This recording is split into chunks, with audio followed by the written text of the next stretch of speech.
We're going to begin working with the work breakdown structure, which is also called the WBS. Now, we're not going to talk about how to construct it because actually in your book on page 124, there's a beginning of a whole section on how to construct and build and organize a WBS. So we're going to go from there. We're going to say that you've already done what's on page 124, kind of, and you're ready to go and enter it. So this is basically going to enter the information that you've already developed into Microsoft Project. So the first thing I'm going to do is show you how I got to the screen I've got to now, because one thing that always frustrates me is looking at my screen and realizing it's different than the instructor's screen on the video, and then I don't ever track with it. So the first thing I'm going to do is make sure that you're on the Gantt chart view. So I'm going to go up here, and here's the Gantt chart. I'll pull that down, and then we've got a Gantt chart right here. The other thing that is neat about this is the different views that are available. Those may be confusing to you too. So I'm going to go up here to the Select All area. It's right here. And I'm going to click on the Select All button. And I'm going to right mouse. And you'll notice that I'm in the Entry View. So I can be in a lot of different views. But I'm in the Entry View of the Gantt chart. Be sure that you're there so that you can track with me. The first thing I'm going to do is enter the name of the first task. So we're going to say this is the initiation phase. So I'm going to put initiation. And the initiation phase is going to be scheduled for me. Now, let's go down to the bottom, and you'll notice that it says auto-scheduled.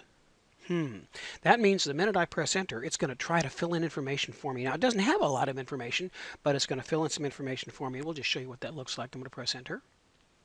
And you'll notice in my task mode, I've got a little symbol here which says it's automatic. And what automatic did was it took the entry and said, how long do you want it? Well, 1 day question mark means I haven't specified how long I want it. It's just 1 day. And it kind of guesses at that. It starts when? It starts today. So this is today, and it finishes today because it doesn't know how long it is. So the first thing I might want to do is to change the duration. If I do that, I'm going to go here. And I can type in things, or I can actually roll through them if I'd like.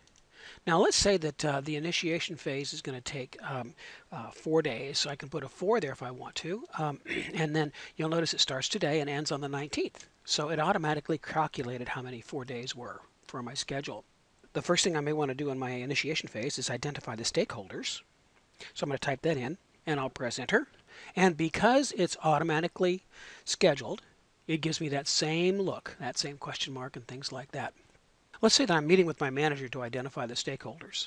And that meeting is going to be on the 17th, no matter what. So now I can't have it on the 16th. I've got to change this date, and I can do that. But let's go ahead and change this from automatic scheduling to manually scheduling. And now I control everything. Nothing is filled in for me anymore. So let's say that that meeting is going to take 4, and I'm going to put an H there. So 4H is 4 hours. I'll press enter. And so now you'll notice that nothing changed. It has no clue as to what I'm doing because I've said I'm going to manually change everything. So I'm going to meet with them on the 17th. So I just clicked there, went to the calendar, and chose the 17th. And you'll notice because of the duration of 4 hours, it's got my finish time. So if my finish time then is the 17th, I'm done with that. Now you'll notice also that initiation is a phase, and the identify stakeholders is a sub-task of that initiation phase. So I want this to be indented so that my initiation phase sticks out.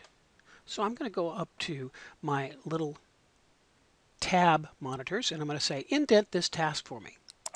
Now the minute I indent this task for me, it takes the one above it and makes that a heading. So now my heading says 1 day. Now, remember I had it at 4 days? Well, what it does is it adds up everything underneath it so that the heading is actually a summary of all that's underneath it. Let me show you what that looks like in a project that's actually got some numbers to it. You'll notice that this particular project, we've got the initiation phase taking 8 days. How did it get 8 days? Well, it added up all these days. Oh, Okay, and you'll notice that it starts on the 22nd. That's because the first one starts on the 22nd and it ends on the 31st. And where to get the 31st? Right down there. So it actually took this information from the subtasks underneath it.